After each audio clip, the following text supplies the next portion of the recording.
Kami bersyukur untuk hari yang indah ini Tuhan Yesus. Terima kasih untuk kasih setiamu. Engkau Bapa yang baik, yang menjagai kami, melindungi kami semua. Terima kasih untuk kasih karuniamu Tuhan. Anugerahmu besar bagi kami semua.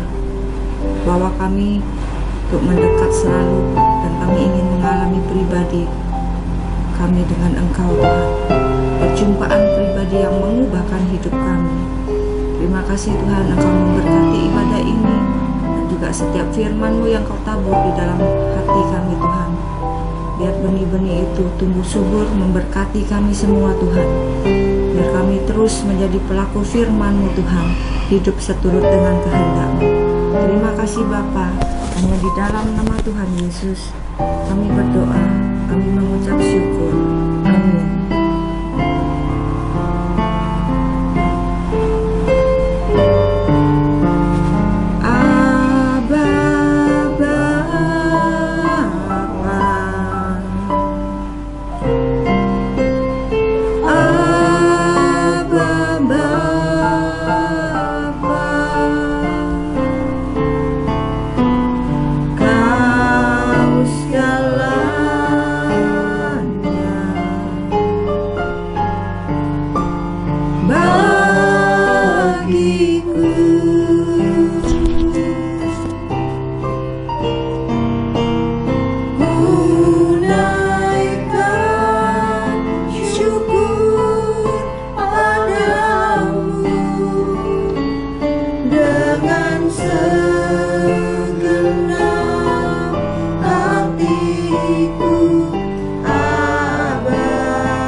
Syukur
kasih Tuhan.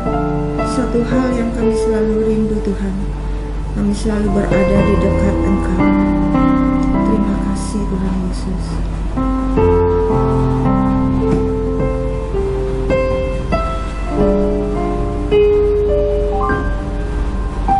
Satu hal yang ku rindukan ya Tuhan, selalu berada di dekat-Mu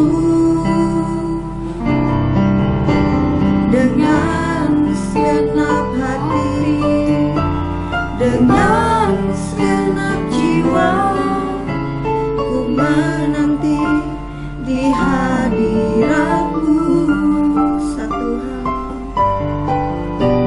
Satu hal yang ku rindukan ya Tuhan.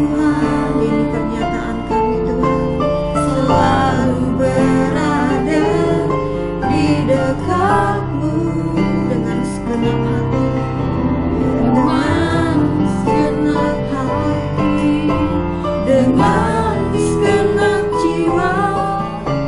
Ku menanti di hadirat-Mu. Lebih dalam lagi ku rindukan Tuhan, lebih dari segala yang ada. Lebih dalam lagi, lebih dalam lagi ku cinta Kau Yesus, ku mengasihi-Mu. Katakan satu hal yang ku rindukan. Satu hal yang ku rindukan ya Tuhan. Kami ingin selalu berada dekat-Mu, selalu berada di dekat-Mu dengan segenap hati, dengan segenap hati, dengan segenap jiwa. Kami menanti Tuhan, menanti di hadirat-Mu.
how I love you, Lord. Penuhi kami dengan kasih-Mu. Beri kami hati yang senantiasa selalu bersyukur di dalam Tuhan. Hati yang bisa menikmati segala kebaikan Tuhan. Hati yang penuh dengan sukacita. Hingga hari-hari hidup kami penuh semangat dan kebahagiaan. Anugerahkan, karuniakan bagi kami kasih-Mu yang luar biasa itu Tuhan. Perlindungan dan penyertaan-Mu. Curahkan roh hikmat, pengertian yang benar akan Engkau dan berkati kami semua. Di dalam nama Tuhan Yesus kami telah berdoa dan mengucap syukur. Haleluya. Amin. Shalom Bapak Ibu terkasih di dalam Tuhan. Bagian pertama dari serial pelajaran iman tentang keluarga, kita belajar tentang jodoh. Jodoh itu penolong sepadan, kata kitab suci. Dan penolong sepadan itu ternyata dinyatakan sebagai keluarga yang dipersatukan Tuhan.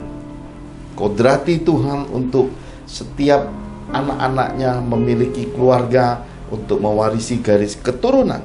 Dan kita belajar juga pada bagian pertama tentang roh padang gurun yang giat mencari celah menghancurkan generasi muda, menghancurkan keluarga-keluarga melalui roh Amor, yaitu suatu kekuatan dari cinta, nafsu, hasrat, dan gelora kehidupan. Dan kita sudah belajar banyak tentang bagian-bagian ini pada bagian pertama. Sekarang kita masuki bagian kedua dari serial keluarga ini.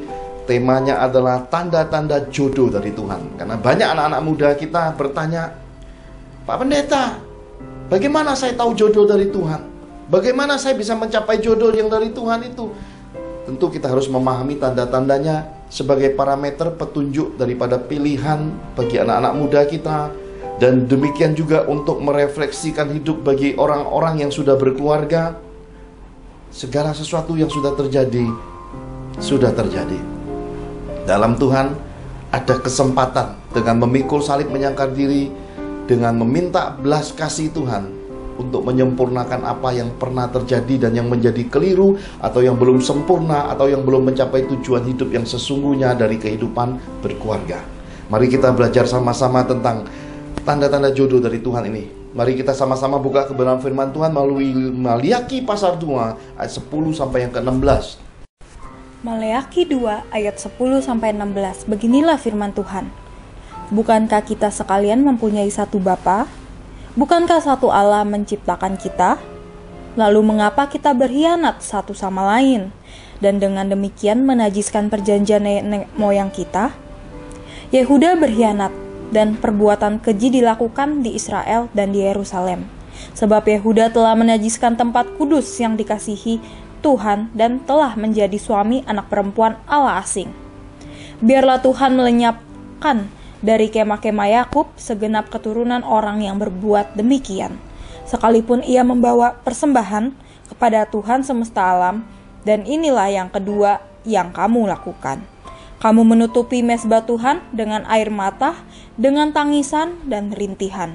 Oleh karena ia tidak lagi berpaling kepada persembahan dan tidak berkenan menerimanya dari tanganmu. Dan kamu bertanya, oleh karena apa? Oleh sebab telah menjadi saksi antara engkau dan istri masa mudamu yang kepadanya engkau telah tidak setia, padahal dialah teman sekutumu dan istri seperjanjianmu. Bukankah Allah yang esa menjadikan mereka daging dan roh? Dan apakah yang dikehendaki kesatuan itu? Keturunan ilahi. Jadi jagalah dirimu, dan janganlah orang tidak setia terhadap istri dari masa mudanya. Sebab aku membenci perceraian, firman Tuhan. Allah Israel, juga orang yang menutupi pakaiannya dengan kekerasan, firman Tuhan semesta alam. Maka jagalah dirimu dan janganlah berkhianat. Amin. Amin. Bapak Ibu terkasih di dalam Tuhan, Maliaki merupakan kitab pembatas dari perjanjian lama menuju ke Matius, maksudnya perjanjian baru era Yesus. Ini satu hal yang menarik sekali. Mengapa? Karena kita sudah melihat dan membaca banyak sekali dari Kejadian sampai Maliaki, ternyata di pembatas ini Tuhan bicara terbuka tentang keluarga, penyatuan daging dan roh, kata Nabi Maliaki, untuk rumpun keturunan ilahi. Bahkan Yehuda merupakan rumpun yang melahirkan garis juru selamat Tuhan kita Yesus Kristus. Di sini juga ditegur keras sekali, menajiskan garis keturunan. Kenapa? Karena perbuatan-perbuatannya yang menajiskan perjanjian nenek moyang Israel. Jadi Yehuda dianggap berkhianat dan perbuatan keji yang dilakukan di Yerusalem. Maliaki menuliskannya terbuka. Tuhan bicara terbuka tentang rekam jejak hidup. Nah, hari ini kita bisa belajar tentang kehidupan kita pribadi. Saat kita berkeluarga, saat kita memilih jodoh, menetapkan jodoh, meminta restu, kemudian menikah, kemudian rumpun garis keturunan kita juga punya jodoh. Banyak di antara kita hari ini sudah berpredikat sebagai mertua, sebagai orang tua. Kita bisa melihat apa yang terjadi dari hidup kita. Turunan berikutnya adalah anak mantu kita. Apa yang terjadi? Sedikit saja Bapak Ibu, tanpa menyinggung siapapun, ada sedikit yang saya bisa bagikan dari apa yang sudah saya jalani lebih dari 25 tahun ini menjalani pelayanan dan konseling keluarga. Ada yang suami istri pisah ranjang, ya, ranjangnya dibelah dua, pisah, ya. Karena apa? Karena tidak seia sekata, padahal sudah punya anak. Saya sudah pernah saksikan mereka pernah datang ke rumah ini, datang minta pelayanan pemulihan keluarga, dan anaknya nakal sekali, kepalanya botak, dia lari-lari ke sana kemari, dan kemudian mereka tengkar. Saat mereka bertengkar, saya memilih pergi, tidak bicara apapun. Saya naik ke kamar, saya berdoa di tempat ini, di kamar ini, di ruangan ini. Lalu pertengkaran itu terdengar masih hebat, lalu tiba-tiba terjadi kesunyian. Saya berpikir mereka sudah pergi, tapi Tuhan berkata mereka tidak bisa pergi. Kenapa? Karena pintu depan pagar rumah saya gembok saat mereka masuk. Jadi Tuhan punya cara menggembok akan hidup kita, supaya kita meluapkan semua keadaan hidup kita, emosi kita mencapai puncaknya. Lalu kita akhirnya kehilangan semua keributan, semua keruwetan.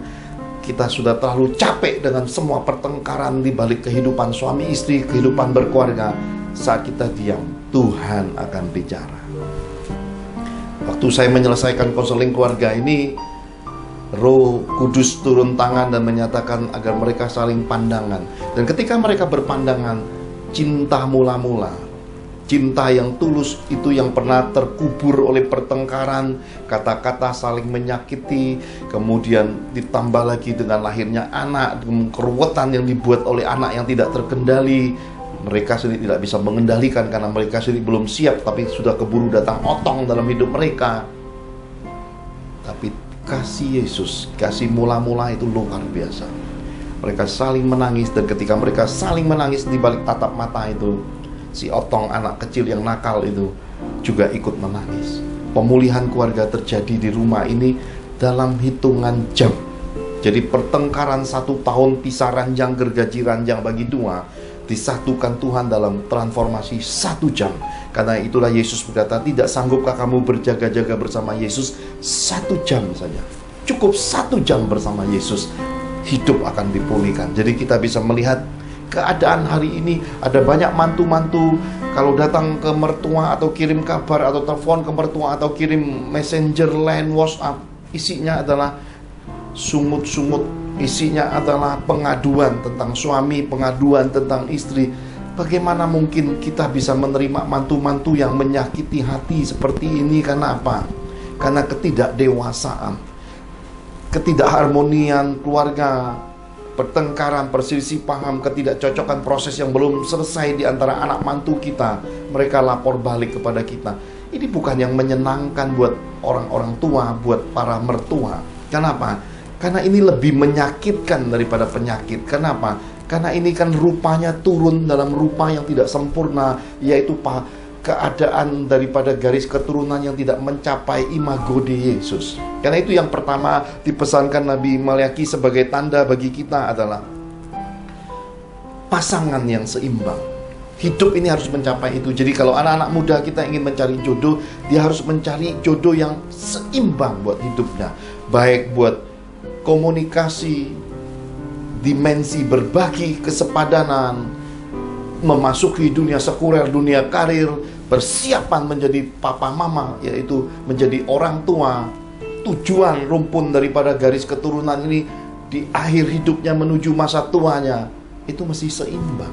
Kalau itu tidak seimbang, persoalan sudah dimulai ketika jodoh salah pilih. Jadi salah pilih jodoh, repot urusannya. Nah, Bapak Ibu terkasih dalam Tuhan, belajar tentang dunia masak. Bahkan daging, saat kita mau masak rendang, tidak semua daging bisa dipakai untuk jadi bahan rendang. Harus dipilih memang kualitas daging rendang. Demikian juga hidup. Tidak semua hal dalam hidup ini bisa kita lakukan sesuka kita. Karena kemalasan kita, udah bunga nggak usah disiram. Siramnya nanti jam 8, jam 10 malam, bunganya mati, Bapak Ibu. Karena bunga itu butuh air pada waktu pagi hari dan sore menjelang malam, sesudah disinari panasnya terik matahari, airnya disemaikan, airnya dikucurkan. Demikian juga rasa hidup ini, kebahagiaan itu diperlukan selagi kita masih muda. Karena kalau udah masa uzur nanti baru mau kejar bahagia, ya terlambat. Akarnya sudah kering, sudah keburu tidak bisa berbunga, kesempatan hidupnya sudah terbatas. Karena itulah, hai anak-anak muda, jangan sia-siakan masa mudamu. Kalau dapat jodoh dari Tuhan, ditandai adalah calon yang seimbang. Seimbang. Dahulu ada beberapa rekan-rekan hamba Tuhan, bahkan para mentor rohani, saya pernah berkata begini, kalau jodoh dari Tuhan itu, kamu bisa merasa mau mati kalau nggak ada dia di dalam hidupmu. Dan dia juga merasakan hal yang sama. Tanpa hidup denganmu itu, hidup rasanya hambar. Jadi ada rasa garamnya di balik kehadiran orang ini. Ada rasa sugesti, memberi warna, membuat semangat hidup, memacu karir, memacu masa depan, memacu semangat, mengejar Tuhan, dan membawa gairah hidup yang menuju ke titik yang penuh dengan kebahagiaan. Ini kuncinya. Nah, bagaimana Pak kalau dipacunya malah masuk ke dunia malam, ke mabuk-mabukan, ke judi, akhir narkoba, kemudian membawa pada kehidupan nafsu yang diumbar, tidak ada penguasaan diri, free sex, yang begitu dari awal langsung coret. Nggak usah konsultasi, konseling sama Pak Pendeta, apalagi sama Pak Johan, nggak usah bawa pulang ke rumah, langsung dicoret. Karena itu bukan jodoh dari Tuhan. Tidak seimbang itu sebagai tanda pertama anak-anak kita, langsung coret.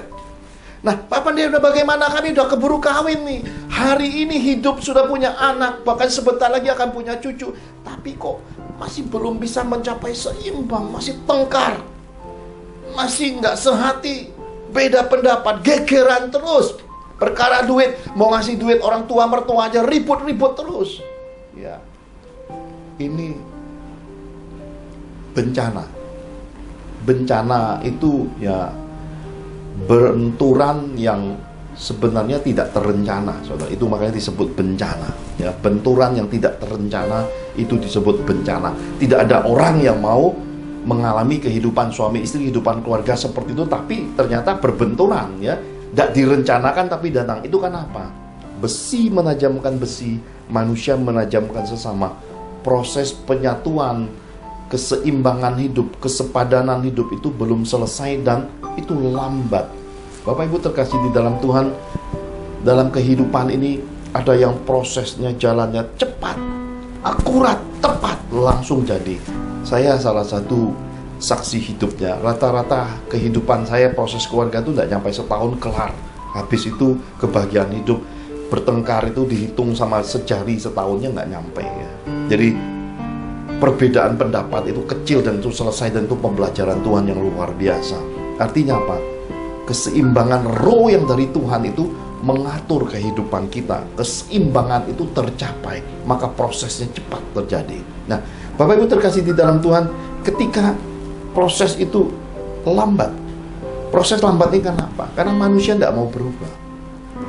Karena sifat egois kepribadiannya, nggak mau menyerahkan kepribadian egoisnya itu untuk melebur jadi satu. Maka yang terjadi adalah yang wanita merasa dengan perasaannya sedikit-sedikit, aku tersakiti, pulangkan saja aku ke rumah orang tuaku. Itu kan nyanyian kaum wanita, ya kan? Makanya terkenal kalau dalam kehidupan rumah tangga, pria yang kasar ya. Pria yang main fisik. Ini kan masa lalu Bapak Ibu. Ini kan cerita yang dulu zaman purbakala. Zaman sekarang sudah terbalik. Saya sudah sampaikan ke bagian pertama tentang robucin, yaitu budak cinta. Hari ini kan kaum wanita lebih lihai. Kenapa? Karena Roh Isabel mulai masuk ke dunia rohani, menguasai perkancaan dunia cinta. Akhirnya kaum wanita sekarang main kaum pria ya. Yang ngasari kehidupan percintaan ini mungkin bukan pria lagi. Hari ini banyakkan kaum wanita. Kenapa? Karena secara jumlah, kuantitas, di muka bumi ini kaum wanita lebih banyak, kaum pria lebih sedikit. Ditambah lagi banyak sekali kaum pria yang transgender. Jumlahnya makin, populasinya makin dikit di dunia ini. Yang terjadi adalah ya kaum pria ini jadi barang langka berharga di akhir zaman. Jadi garis keturunan ilahi Adam yang diciptakan Tuhan ini di akhir zaman memang mau dihancurkan setan. Kalau perlu akhirnya dunia ini isinya wanita semua. Itu pekerjaan setan. Karena itulah teknologi, kemajuan teknologi, sains berusaha menyeimbangkan keadaan percintaan yang kusut, yang tak karu-karuan ini dengan cara apa? Membuat embrio kelahiran bayi-bayi tabung. Akhirnya nggak ada percintaan, nggak ada lagi hubungan asmaranya. Tiba-tiba anak keluar lewat teknologi. Seperti apa nasib anak-anak yang keluar dari teknologi? Sampai hari ini kita belum tahu. Evaluasi masih terus dikerjakan, masih mengalami hipotesa, terus penyelidikan, dan kesimpulannya belum ambil satu keputusan yang mendasar karena masih terus berlanjut kehidupan ini. Tetapi yang dari Tuhan sudah pasti, Bapak Ibu. Garis keturunan ilahi di balik hubungan suami istri, keluarga itu tujuannya melahirkan rumpun keluarga yang menggenapi akan kitab suci. Nah, saya mau tunjukkan tentang pasangan yang seimbang ini. Mari kita baca sama-sama 2 Korintus 6 ayat 11 sampai yang ke-14. 2 Korintus 6 ayat 11 sampai 14. Demikian Tuhan berfirman. Hai orang Korintus, kami telah berbicara terus terang kepada kamu. Hati kami terbuka lebar-lebar bagi kamu. Dan bagi kamu ada tempat yang luas dalam hati kami, tetapi bagi kami hanya tersedia tempat yang sempit di dalam hati kamu. Maka sekarang, supaya timbal balik, aku berkata seperti kepada anak-anakku, bukalah hati kamu selebar-lebarnya. Janganlah kamu merupakan pasangan yang tidak seimbang dengan orang-orang yang tak percaya. Sebab persamaan apakah terdapat antara kebenaran dan kedurhakaan, atau bagaimanakah terang dapat bersatu dengan gelap? Amin. Amin. Aku berkata seperti kepada anak-anakku. Wih, keren ini firman Tuhan Bapak Ibu. Bukalah hati kamu selebar-lebarnya. Wow, ini firman, ini puisi kehidupan. Inilah romantika cinta yang datang dari Tuhan untuk menyadarkan kita betapa pentingnya bahwa kita harus menjadi pasangan yang seimbang. Karena kitab suci berkata, janganlah kamu merupakan pasangan yang tidak seimbang, ya. Ini kan udah suatu paten. Sejak dahulu kitab suci sudah paten. Hari ini tidak bisa diubah. Kenapa? Karena ini mutlak bahwa kehidupan berkeluarga harus mulai dari pasangan yang seimbang, ya. Lalu Pak Johan 25 tahun lebih konseling melayani keluarga-keluarga, menemukan apa? Saya menemukan ini merupakan tanda dari pasangan yang seimbang. Ini sebagai petunjuk bagi anak-anak muda kita, bagi generasi muda kita, bagi keluarga yang hari ini ingin memperbaharui kehidupan berkeluarganya, keluarga yang belum harmonis, suami istri yang belum sepadan, orang tua dengan anak dan mantu yang belum mencapai harmoni kehidupan. Kita akan menemukan tanda-tanda di balik pasangan yang seimbang ini. Yang pertama, dapatkan kehidupan seimbang yang seiman. Kok bisa Pak Johan? Ya, percaya itu iman. Saya tidak berkata bahwa orang harus kawin seagama. Bedakan seagama dengan seiman. Karena seagama pun, sama-sama Kristen pun belum tentu bahagia. Karena buktinya konseling masih banyak hari ini keluarga yang berantakan. Apalagi beda agama, saudara ya. Jadi saya berkata sebaiknya pasangan seimbang itu adalah yang seiman. Apa itu seiman? Sama-sama punya pengenalan akan Tuhan. Ketika orang punya pengenalan akan Tuhan, mereka mendengar suara Tuhan. Ketika mereka mendengar suara Tuhan, mereka hidup jadi pelaku firman Tuhan. Dan ketika persoalan terjadi dalam hidup mereka, Tuhan ikut ambil bagian dan Tuhan menguraikan semua kekusutan. Persoalan jadi kecil-kecil hilang, besar jadi menciut, dan persoalan itu benar-benar bisa mereka menangkan di dalam proses kehidupan. Ini penting ya. Saya bisa bagi kesaksian hidup saya ketika saya berkeluarga. Kenapa dalam 1 tahun selesai? Karena Tuhan hadir dan berbicara.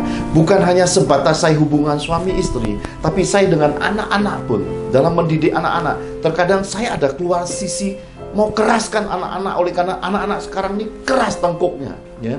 Kenapa? Karena diberi kesadaran, kadang-kadang tidak mau, masih pakai sedikit tongkat ya.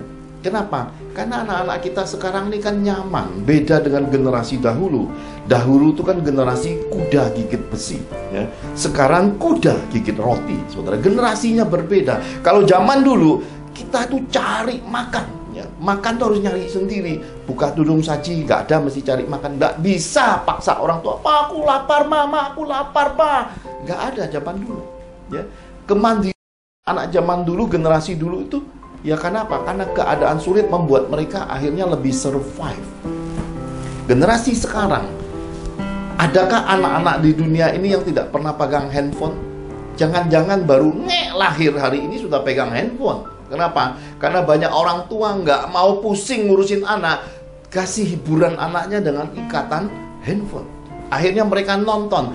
Awalnya nonton bagian mereka yang mendidik. Lama-lama akhirnya mereka terikat. Itu yang namanya medsos. Terikat dunia-dunia yang disebut dengan dunia handphone. Akhirnya anak-anak muda kita dari masa kecilnya, mungkin hari ini banyak yang mulai masuk di dunia cacingan. Kenapa? Matanya kejap-kejap ya. Kejap-kejap kenapa? Karena rusak oleh pengaruh dari sinar radiasi dari TV, handphone. Beda dari zaman kuda gigit besi, kita nggak ada itu. Makanya orang zaman dulu seperti papa saya, 79 tahun, giginya masih kuat, matanya masih lihat jauh, telinganya masih bisa mendengar kuat. Hari ini anak-anak kita ya baru lahir, tidak lama kemudian udah kacamataan semua ya. Kenapa? Karena ini pengaruh dari perkembangan zaman, teknologi, sains, kemuktahiran hidup. Ini ada harga yang harus dibayar.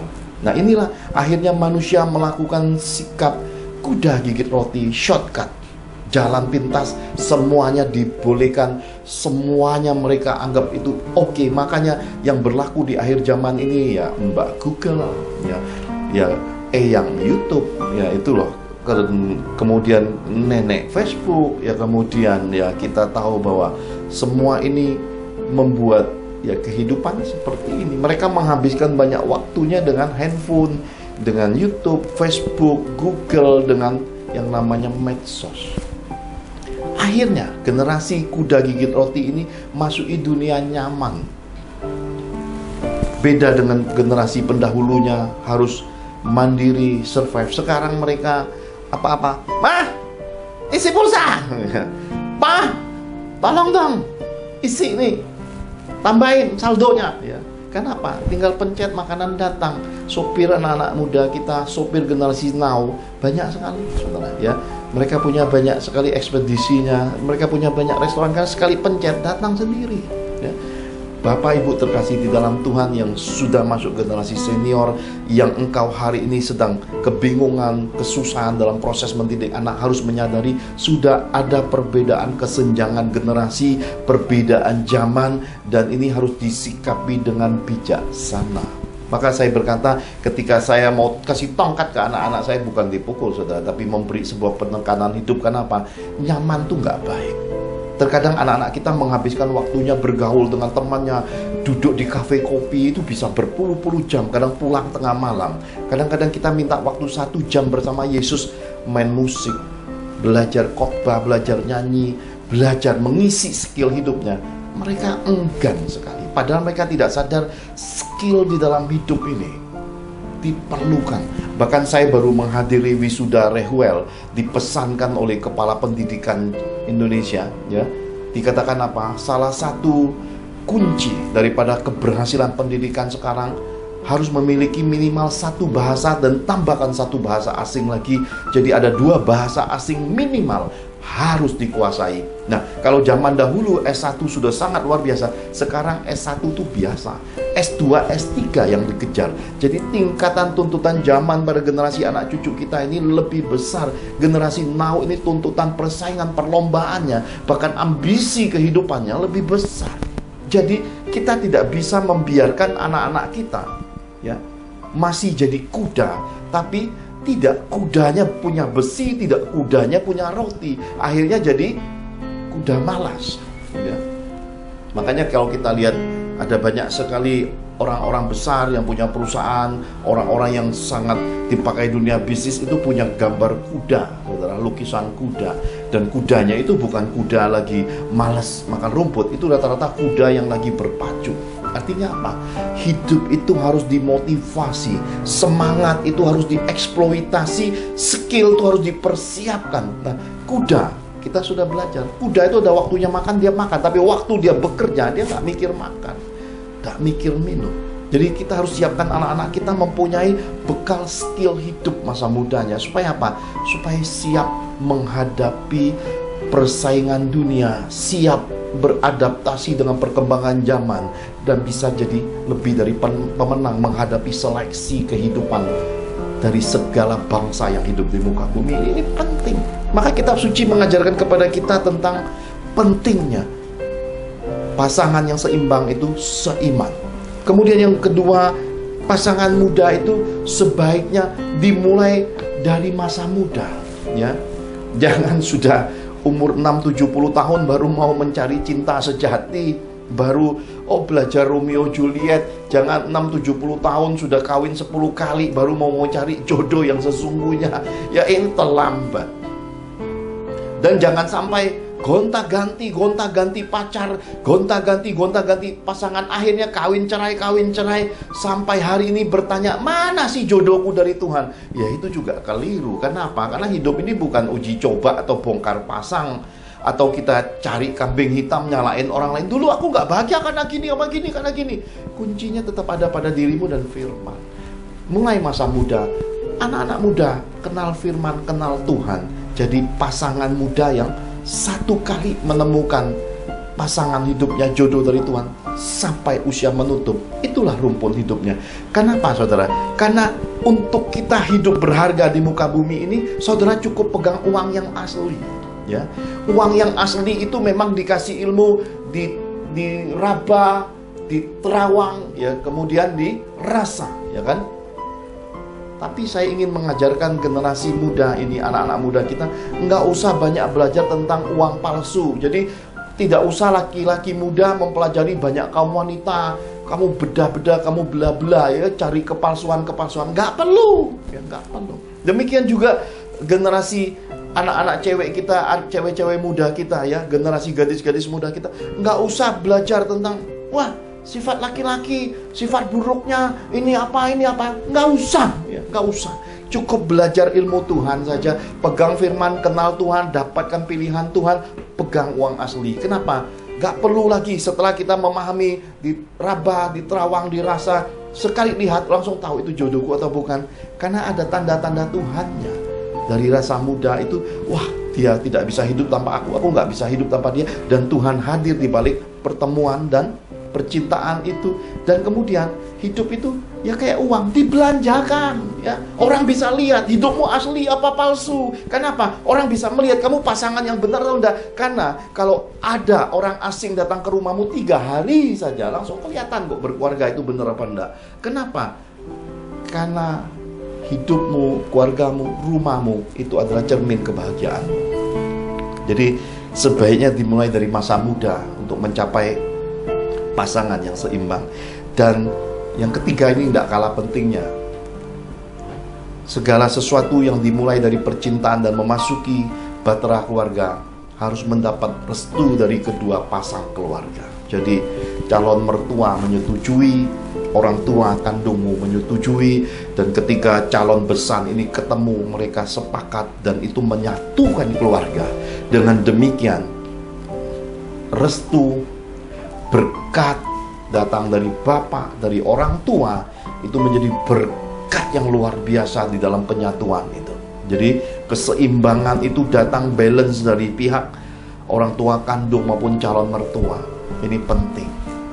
Ini yang kita bisa jadikan parameter. 3 hal ini seiman, pasangan sejak masa muda, kemudian mendapat restu kedua orang tua. Ini bisa diukur dari setiap konseling keluarga. Rata-rata ini bermasalah semua, dari mulai seiman, pasangan muda. Ini kan bukan jodoh pilihanku, aku tuh gak mau sama dia. Gak mau kok udah jadi istri. Aku tuh gak mau milih dia, aku tuh punya pilihan. Gak mau pilih kok udah jadi suami. Percuma dengan masa lalumu yang kamu dengung-dengungkan akan terus menjadi jurang pemisah penyatuan suami istri. Yang lalu sudah berlalu, hari ini diperbaiki, disempurnakan dengan kesadaran bahwa berkeluarga itu untuk memuliakan Tuhan. Dengan demikian, kita bisa mendapat kesempatan kedua untuk menyatukan lagi proses daripada kehidupan berkeluarga ini. Dan aku tuh kalau lihat mertua aku tuh ndak enak, ndak senang. Kamu punya perasaan gitu, mertuamu lebih parah ya. Seorang tua akan merasa, aku udah besarkan anakku, dapat mantu kayak kamu, kayak sia-sia anakku itu ya. Jadi sama. Jangan berpikir yang kamu rasakan mertuamu tidak merasakan. Jangan berpikir dengan sikapmu begitu orang tuamu tidak tersakiti. Mari belajar melihat sebagaimana hukum yang Tuhan nyatakan. Kasihi Tuhan Allahmu, kasih sama manusia seperti dirimu sendiri. Artinya apa? Apa yang kamu rasa, orang lain bisa rasa ya. Orang bijaksana adalah selalu mempunyai sifat empati, ngerti kesusahan orang lain, memahami keadaan orang lain. Jadi kalau aku nggak mau menyakiti, aku tidak boleh menyakiti. Itu sikap bijaksana. Jadi kalau aku mau bahagia, punya anak-anak bahagia, aku bahagiakan orang tua, aku bahagiakan keluargaku, mertua. Jadi kesepadanan, keseimbangan ini harus ada dalam hidup. Nah, bagian kedua, bagian terakhir dari apa yang kita baca daripada Maliaki 2 ayat 10-16 itu dikatakan bahwa ini tandanya bahwa penyatuan, perjodohan, pasangan dan berkeluarga itu memiliki tujuan dari Tuhan. Dan inilah yang membuat saya menjaga hidup sampai hari ini. Di balik memiliki tujuan Tuhan ini, yang pertama adalah garis keturunan. Karena Tuhan menggarisi, mengkodrati, mengkaruniakan manusia hidup berpasang-pasangan itu supaya melahirkan garis keturunan yang imago Dei, rupa gambar Yesus ada dalam hidup keluarganya. Turunan mereka, yaitu anak-anak, cucu-cucu mereka, cicit-cicit mereka masih melahirkan imago Dei. Maka menggenapi kitab suci, anak cucunya perkasa di muka bumi, memberi hutang, berkatnya sampai ke bangsa-bangsa. Anak cucunya itu mengitari meja makannya, rumahnya penuh kebahagiaan. Ini merupakan kodrati. Ini merupakan parameter dari kehidupan berkeluarga di dalam Tuhan. Yang kedua dikatakan kekudusan hidup, ya, kekudusan hidup. Setia dengan istri masa muda. Jadi ini mereka menjagai dirinya buat keturunannya, untuk menjagai hubungan pribadinya dengan Tuhan. Kenapa? Perkawinan itu kudus karena Tuhan benci perceraian. Ketika perkawinan, ketika keluarga cemar, itu adalah jalan terakhir perceraian. Tuhan tidak menghendaki semua itu. Tuhan benci semua itu karena Maliaki menyatakan dengan jelas, Tuhan benci orang yang berzina, Tuhan benci dengan orang yang tidak setia di perkawinannya, Tuhan lebih benci lagi dengan keputusan akhir, yaitu bercerai. Pemahaman ini kita mesti dapat. Ada banyak orang ketika memasuki dimensi perceraian akan berpikir dan akan berpendapat dan beralasan, masa aku paksakan terus, berkawinannya nggak bahagia begini, banyak tekanan hidup, banyak siksaan hidup, penderitaan hidup. Nah, ini kembali kan pemahaman awalnya salah pilih, ya. Kalaupun tidak salah pilih, prosesnya tidak selesai. Kenapa? Duanya tidak seimbang. Antara wanita prianya tidak mencapai kesepadanan. Ini kan semua ada titik alfanya.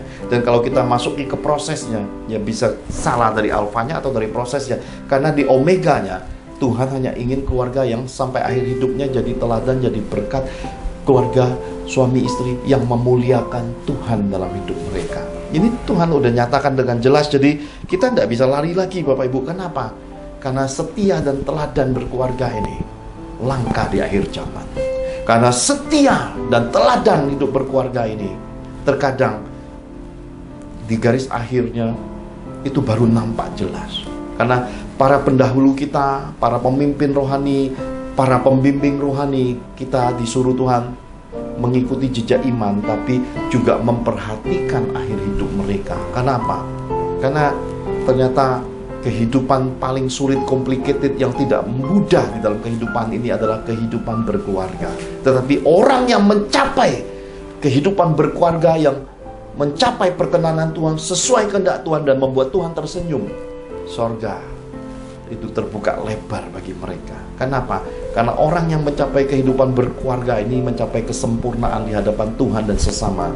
Karena inilah menggenapi kodrati, beranak cuculah, penuhi bumi, kuasai bumi, dan imago Dei, mencapai rupa dan gambar Yesus. Hidupmu memuliakan Tuhan.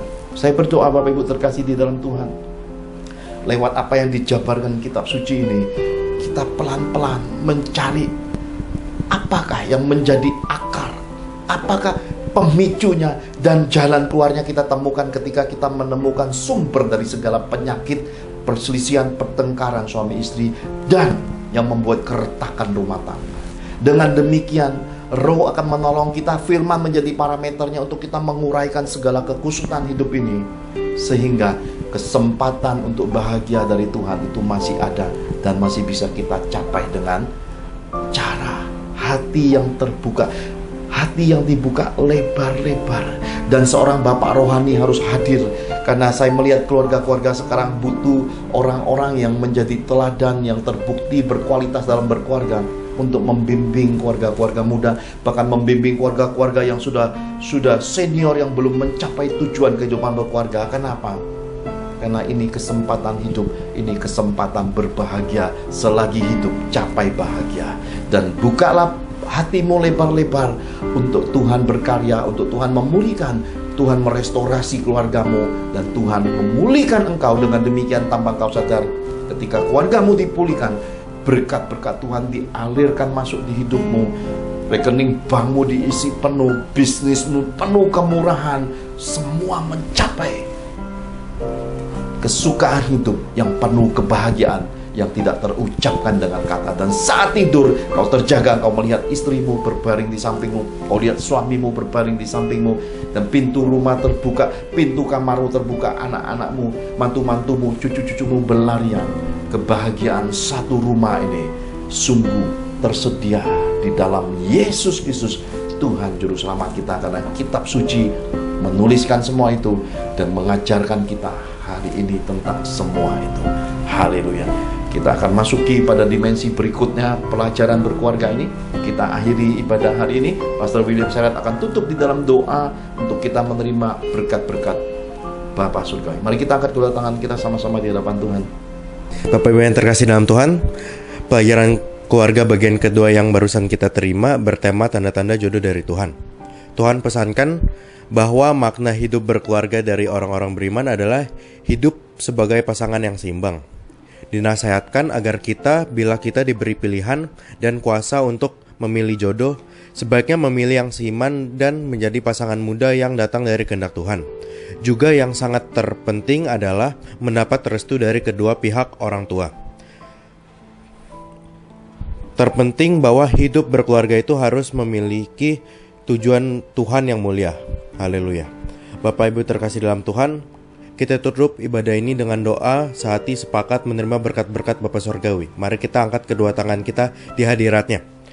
Dalam nama Tuhan Yesus Kristus, terbukalah tingkap-tingkap langit, dicurahkan Tuhan bagi kita benih-benih terbaik dalam kehidupan. Kita dilindunginya jauh dari penyakit, mara bahaya, dan jauh dari bencana kematian. Kita dipeliharanya, kita diberkatinya, semua janji Tuhan atas hidup kita pasti terpenuhi. Lumbung-lumbung perbekalan hidup kita diisi Tuhan dengan kebaikan, kemurahan, dan berbagai berkat kehidupan. Brankas dan rekening bank kita diisi Tuhan penuh berlimpah.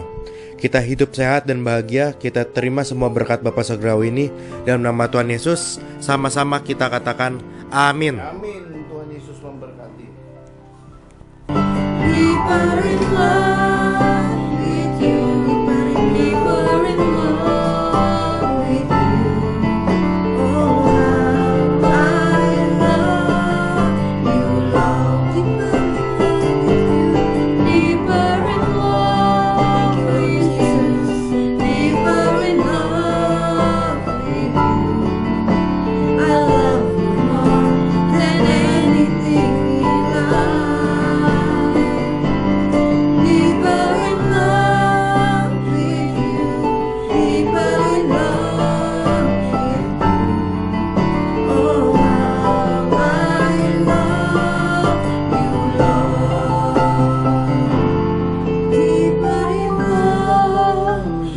Lord Jesus, we love you, deeper in love with you. I love you more than anything.